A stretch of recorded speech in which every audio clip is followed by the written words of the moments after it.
السلام علیکم ورحمۃ اللہ وبرکاتہ۔ پیارے ناظرین، میں غلام مصطفیٰ اپنے چینل پیام اسلام سے آپ سے مخاطب۔ درس قرآن کے سلسلہ میں آج کا ہمارا سبق سورۃ الاعراف آیت نمبر 175 ہے۔ اعوذ باللہ من الشیطان الرجیم، بسم اللہ الرحمن الرحیم۔ وَاتْلُ عَلَيْهِمْ نَبَأَ الَّذِي آتَيْنَاهُ آيَاتِنَا فانسلخ منها فأتبعه الشیطان فکان من الغاوین۔ اللہ رب العالمین چاہتے ہیں کہ میرے بندے کسی نہ کسی طرح، کسی نہ کسی بہانے میری طرف لوٹیں، بدعمالیوں میں پڑھ کر جہنم کا ایندھن نہ بنے۔ پچھلی آیات میں اللہ تعالیٰ نے خبردار فرمایا کہ اپنے آباء و اجداد کی اندھا دھند پیروی نہ کرو، خاص طور پر جب وہ گناہ اور شرک کی روش پر ہوں، کیونکہ میں نے اپنے احکام کھول کھول کر بیان کر دیے ہیں۔ ایک ایسے آدمی کی مثال بیان کی جا رہی ہے جو نیکوکار تھا، اللہ نے اسے دین کا علم بھی عطا کیا تھا، عالم تھا، عابد تھا، زاہد تھا، پھر وہ اپنی غلطیوں کے سبب شیطان کا پیروکار بن گیا اور گمراہ ہو کر بدبختوں میں شامل ہو گیا۔ فرمایا وَاتْلُ عَلَيْهِمْ، سنائیے انہیں خبر، نبأ الذی، اس آدمی کی خبر، آتیناہ آیاتنا، جس کو میں نے اپنے آیات، اپنے احکامات عطا کیے تھے۔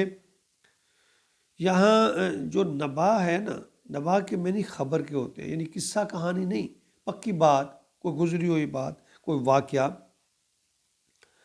تو دوسرا فرمایا کہ اس شخص کو میں نے اپنے آیات یعنی احکامات واضح طور پر اس پر میں نے خصوصی کرم کیا تھا، یعنی وہ تورات کو مانتا تھا، تورات کا علم رکھتا تھا۔ تو اس بارے میں کہا جاتا ہے کہ یہ بنی اسرائیل میں ایک شخص تھا جس کا نام بلعم بن باورہ تھا، اور بعض مفسرین نے اس آیت کو حضور صلی اللہ علیہ وسلم کے دور میں ایک شخص تھا امیہ بن سلط، اس سے منسوب کیا ہے۔ بہرحال فانسلخ منہا فاتبعہ الشیطان، تو وہ ان سے نکل بھاگا، یعنی میرے حکام سے باہر نکل گیا۔ فاتبعہ الشیطان، تو وہ شیطان کے پیچھے لگ گیا۔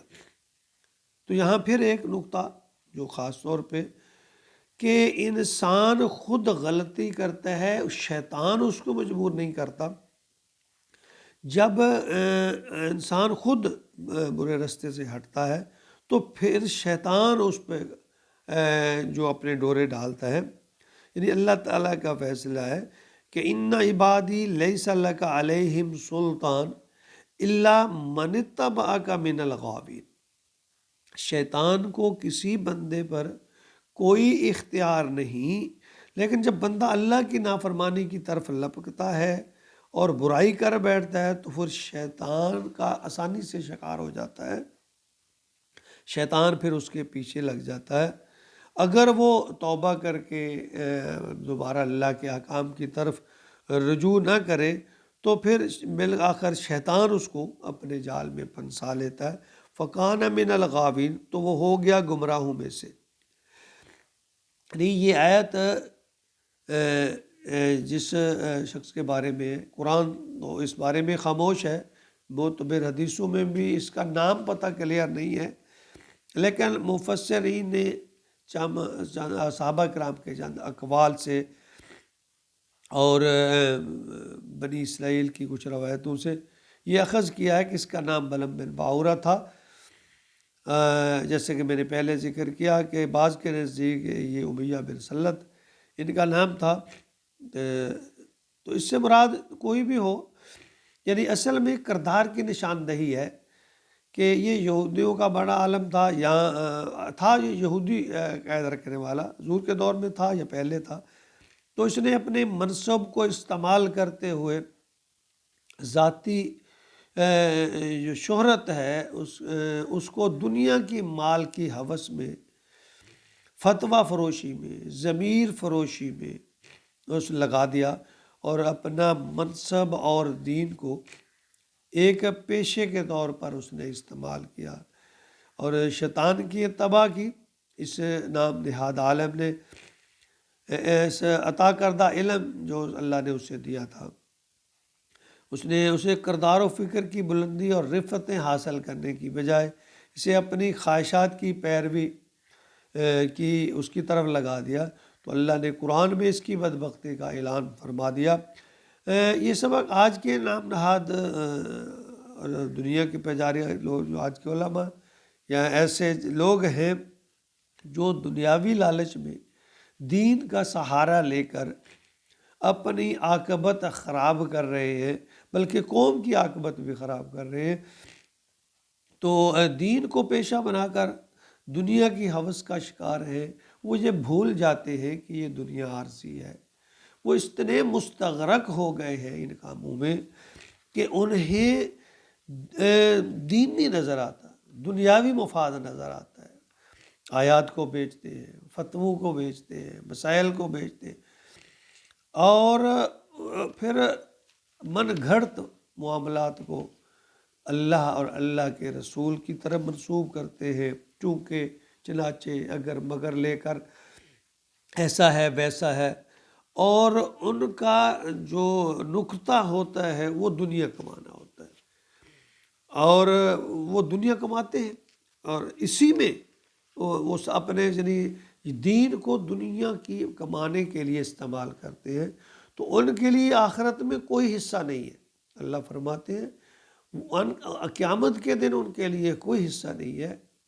ایسے لوگوں کو خود فکر کرنی چاہیے کہ ہم کس طرف جا رہے ہیں، کہ یہ دنیا ہے یہ تو اللہ تعالیٰ گزار ہی دے گا، گزر جائے گا، اور جتنا روزی رزق اللہ نے مقدر میں لکھا ہوا ہے وہ مل جائے گا۔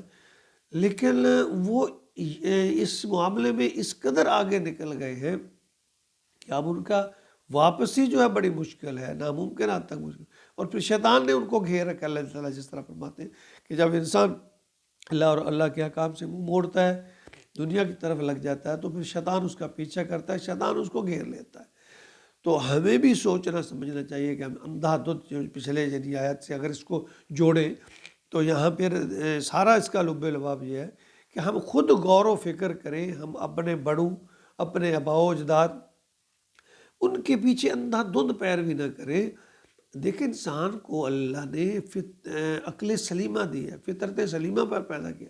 یہ انسان کی جو چھٹی ہے سہجہ، جو انسان کا جو روح ہے، جو اس کا ضمیر ہے، وہ ضرور اس بات کی طرف، اللہ کی روحانیت کی طرف، ربوبیت کی طرف جاتا ہے، لیکن ہمیں تھوڑے غور اور کوشش کی ضرورت ہے۔ جب ہم تھوڑا سا اس پہ غور و فکر کریں گے تو اللہ تعالیٰ ہماری رہنمائی فرمائیں گے۔ ہمیں ضرور بضرور خود سوچ سمجھ اور فکر کرنی چاہیے، تاکہ اللہ کے پاس یہ کوئی عذر نہیں ہے کہ ہم اپنے بڑوں کو ایسے کرتے پایا تو ہم اس کی پیروی کر رہے ہیں۔ اللہ تعالیٰ ہمیں دین کا فہم عطا فرمائے، سمجھ عطا فرمائے۔ اسی لیے تو اللہ کہتے ہیں کہ امر بالمعروف اور نہی عن المنکر کرتے رہو۔ تو یہی تو سبق ہے ہمارے دین میں۔ اللہ تعالیٰ ہمیں صحیح باتوں پر، قرآن و حدیث پر عمل کی توفیق عطا فرمائے، آمین۔